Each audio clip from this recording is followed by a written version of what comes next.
Hi everyone! Sagutin lang natin ang comment nito sa isa nating video sa ating isang social media account. Sabi niya, more sample of 4 to 5 digits, ma'am. Okay, so ang ibig niyang sabihin na magbigay tayo ng another example pa sa multiplication na merong 5 digit by 4 digits. Meron tayong example dito, okay? So, 1, 2, 3, 4, 5 digits by 4 digits, okay? So, 54,321 multiplied by 6,789. Kapag nagmo-multiply tayo, of course, dito tayo titingin sa number na nasa baba. Kasi ito yung imo-multiply natin. So, itong number na nasa baba, of course, alam na natin yung mga place value natin. So, itong nasa right side, ang pinakaunang number, tinatawag natin siyang ones place, tens place, hundreds place, and thousands place. Pagkatapos si 5, nasa 10,000 place. Okay? So, ang uunahin nating i-multiply, of course, si ones place. So, si ones place, i-multiply mo kay 1, galing din sa right side, mag-multiply ka din ng ones place, i-multiply mo siya sa ones place, tens, hundreds, thousands, 10,000s. Okay? So, galing sa right, papunta sa left. And then, kapag tapos na si ones place, sa tens place naman. So, i-multiply mo si tens place, galing din dito kay ones place, papunta dito sa left. Kapag tapos naman si 8, si hundreds place naman. So, of course, si hundreds place, mag-start ka din mag-multiply kay ones place, papunta dito sa left. And then, lastly, ang iyong thousands place, of course, mag-start lagi sa tens place, papunta sa 10,000 place. Okay? So, from right to left. Ngayon, i-multiply na natin siya para mas maintindihan talaga natin. Okay, so si 9 ang nasa ones place. So si 9, i-multiply natin dito sa taas, galing din sa ones place, papunta sa left. So 9 times 1 is equal to 9. Okay, so si 9, ilagay natin sa baba din ni ones place. So dito tayo magsulat ng ating sagot sa baba ng ones place. Okay, next. 9 times 2 is 18. So si 18, i-bring down natin si 8, i-carry si 1. So bring down 8, carry 1. Saan natin ilalagay si 1? Sa kasunod na number ni 2. Okay, so dito si 1 natin i-carry sa taas ni 3. Next ni tens place is hundreds place. So 9 times 3 is equal to 27. Plus 1 is equal to 28. Okay, bring down 8, carry 2 sa kasunod na number. Carry 2 tayo dito. And then 9 times 4 naman is 36 plus 2 is 38. Okay? So, bring down 8, carry 4 sa kasunod na number. So, carry 3. So, dito si 3 natin ilagay sa taas ni 5. Okay? So, 9 times 5 is equal to 45 plus 8 is equal to 48. Okay? So, tapos na tayo sa ones place. Na-multiply na natin lahat. Ang number na nasa taas galing sa ones place papunta sa 10,000 place. So, punta naman tayo kay tens place. Kay 8 naman tayo mag-multiply. Galing kay 1, papunta kay 5. So, si 8, i-multiply natin kay 1. So, 8 times 1 equals 8. Saan natin ilalagay si 8? Sa baba ni tens place. Kasi nasa tens place na tayo nagmo-multiply, ibig sabihin, magsusulat tayo ng ating sagot, mag-start din tayo sa tens place. So, dito sa baba ni 8 natin ilagay ang ating sagot. So, 8 times 1 equals 8. Sa baba ni tens place natin siya isulat. And then next, 8 times 2 equals 16. So, bring down 6, carry 1 sa kasunod na number ni 2. Carry 1 tayo kay 3. Next, 8 times 3 is equal to 24 plus 1 is equal to 25. So, bring down 5, i-carry natin si 2 sa kasunod na number ni 3. Okay, so carry tayo kay 4 ng 2. And then, 8 times 4 is equal to 32 plus 2 is equal to 34. So, bring down 4, carry 3 sa kasunod na number ni 4 na si 5. So, carry 3 tayo dito. And then, 8 times 5 is equal to 40 plus 3 is equal to 43. Okay. So, tapos na tayo sa ating tens place. Dito naman tayo kay hundreds place. So, si hundreds place is si 7. So, si 7, i-multiply natin. Start tayo sa ones place, papunta dito sa left. Okay, so i-multiply na natin siya. Erase lang natin ang ating carry para hindi tayo malito mamaya. Okay, so 7 times 1 is equal to 7. So, ngayon, saan natin ilalagay ang ating sagot? Sa baba ni hundreds place kasi nasa hundreds place na tayo nagmo-multiply. So, ibig sabihin, isulat natin si 7 sa baba ni 7. So, dito sa baba. Okay? So, take note na dapat naka-align lahat ng number nyo para pag-add nyo mamaya sa inyong partial product, hindi kayo magkamali. Okay, so 7 times 1 is 7. 7 times 2 is 14. Bring down 4, carry 1 sa kasunod na number ni 2. So, carry 1 tayo kay 3. And then 7 times 3 is equal to 21. Plus 1 is equal to 22. Bring down 2, carry 2 kay 4. And then 7 times 4 is equal to 28. Plus 2 is equal to 30. So, bring down 0, carry 3. So, 7 times 5 is 35. Plus 3 is 38. Okay? So, tingnan nyo ang ating mga number. Naka-align lahat ng ating mga number. Okay? So, tapos na tayo sa hundreds place. So, punta naman tayo sa thousands place. So, again, si thousands place, i-multiply natin kay ones place, papunta kay 10,000s place. So, 6 times 1 is equal to 6. Again, si 6, ilagay natin sa baba ni thousands place kasi nasa thousands place na tayo nagmo-multiply. So, 6 dito sa baba. And then, 6 times 2 is 12. So, bring down 2, carry 1 sa kasunod na number ni 2. So, carry 1 kay 3.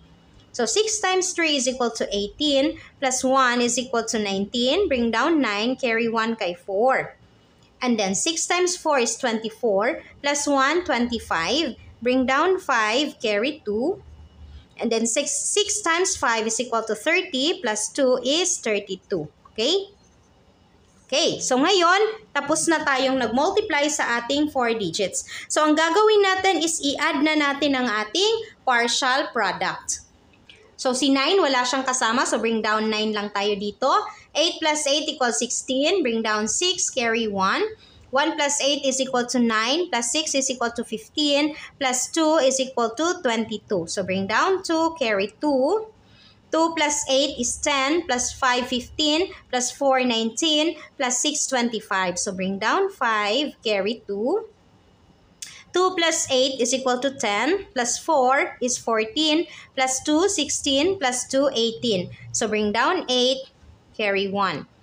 1 plus 4 is 5, plus 3 is 8, plus 9 is 17. So, bring down 7, carry 1. 1 plus 4 is 5, plus 8 is 13, plus 5 is 18. So, bring down 8, carry 1. 1 plus 3 is 4, plus 2 is 6. And then, bring down 3. Okay. So, 1, 2, 3, 1, 2, 3. So, ang sagot pala sa 54,312 multiplied by 6,789 is equal to 368,785,269. Kapag nalilito kayo sa ganitong process, so pwede nyo siyang isa-isahin para hindi kayo malito. Okay, so ituro ko sa inyo kung paano siya isa-isahin na i-multiply para hindi kayo malito. Kung nalilito kayo sa ginawa natin kanina, so pwede nyo siyang ganituhin. So, isa-isahin nyo siya. So, first, si 54,321, i-multiply nyo kay 9, pagkatapos kay 8, pagkatapos kay 7, pagkatapos kay 6. Okay, so mamaya ituturo ko rin kung paano isusulat ang inyong mga sagot. Okay, so i-multiply na natin siya. So, 9 times 1 is equal to 9. 9 times 2 is 18. Bring down 8, carry 1. 9 times 3 is 27 plus 1 is 28. So, bring down 8, carry 2. 9 times 4 is equal to 36 plus 2 is equal to 38. Bring down 8, carry 3. 9 times 5 is 45 plus 3 is 48. Okay, so ang sagot is 488,889. Okay, so isulat natin siya dito sa ating multiplication. So, ang unang isulat natin is si 9. Isulat natin, of course, sa baba ni ones place kasi si 9 is nasa ones place. So, 9, 8, dapat naka-align pa rin ang pagkakasulat. 8, 8, 8, 4, 2, okay. So, 488,889. So, punta naman tayo sa tens place. Kay 8 naman tayo. So, 8 times 1 is 8. Kasi alam ko na kapag marami ng number dito, parang na-overwhelm kayo. So, parang nalilito na kayo. Kahit na marunong na kayong mag-multiply, nalilito pa rin kayo. So, pwede nyo siyang ganituhin. Isa-isahin nyo. Okay? So, 8 times 1 is 8. 8 times 2 is 16. Bring down 6, carry 1. 8 times 3 is 24 plus 1, 25. Bring down 5, carry 2. 8 times 4 is 32 plus 2 is 34. Bring down 4, carry 3. 8 times 5 is 40 plus 3 is 43. Okay, so ngayon, isulat naman natin. Of course, mag-start tayo sa tens place kasi si 8 nasa tens place. So si 8, isulat natin dito sa baba ni tens place. And then 6, 5, 4, 3. So 6, 5, 4, 3, 4. Tama ba? 4, 3, 4, 5, 6, 8. 4, 3, 4, 5, 6, 8. Okay, so tama. Ngayon naman, dahil tapos na tayo sa tens place, sa hundreds place naman. So si 7. So 7 times 1 is 7. 7 times 2, 14. Bring down 4, carry 1. 7 times 3, 21 plus 1, 22. Bring down 2, carry 2. 7 times 4, 28 plus 2 is equal to 30. Bring down 0, carry 3. 7 times 5 is 35 plus 3 is 38. Okay? So isulat naman natin siya sa baba ni hundreds place tayo magsulat. Kasi si 7 is nasa hundreds place. So, unahin natin si 7. And then, 4, 2, 0. 4, 2, 0, 8, 3. 380247, 3802. Okay. So, ngayon, dahil tapos na tayo sa hundreds place, punta tayo kay thousands place. So, si 6 naman ang i-multiply natin. So, 6 times 1 is 6. 6 times 2 is 12. Bring down 2, carry 1. 6 times 3, 18 plus 1, 19. Bring down 9, carry 1. 6 times 4, 24 plus 1, 25. Bring down 5, carry 2. 6 times 5 is 30 plus 2 is 32. Okay, so isulat naman natin dito sa baba ni thousands place kasi si 6 is nasa thousands place. So isulat natin si 6 sa baba ni thousands place. Okay, 6 dito. 295, 295, 23. Okay. So, i-add na natin siya. So, ayan, na-multiply na natin si ones, tens, hundreds, and thousands. So, ngayon, i-add na natin at titingnan natin kung tama ba yung sagot natin. So, 9, bring down 9, 16, carry 1, 9, 15, plus 7, 22, carry 2, 10, 15, 19, 25, carry 2, 10, 14, 16, 18, bring down 8, carry 1, 5, 8, 17, bring down 7, carry 1, 5, 13, 18, bring down 8, carry 1, 4, 6, 3. Okay, so 3, 3. As you can see, pareho lang yung sagot nila. So, depende na yun sa inyo kung saang process ang mas gusto nyo or kung saang process ang mas madali para sa inyo. So, kung saan yung mas madali, yun ang gamitin nyo. Okay, so that's all for today's video, guys. Sana may natutunan kayo sa ating tutorial for today. See you in our next lesson. Bye!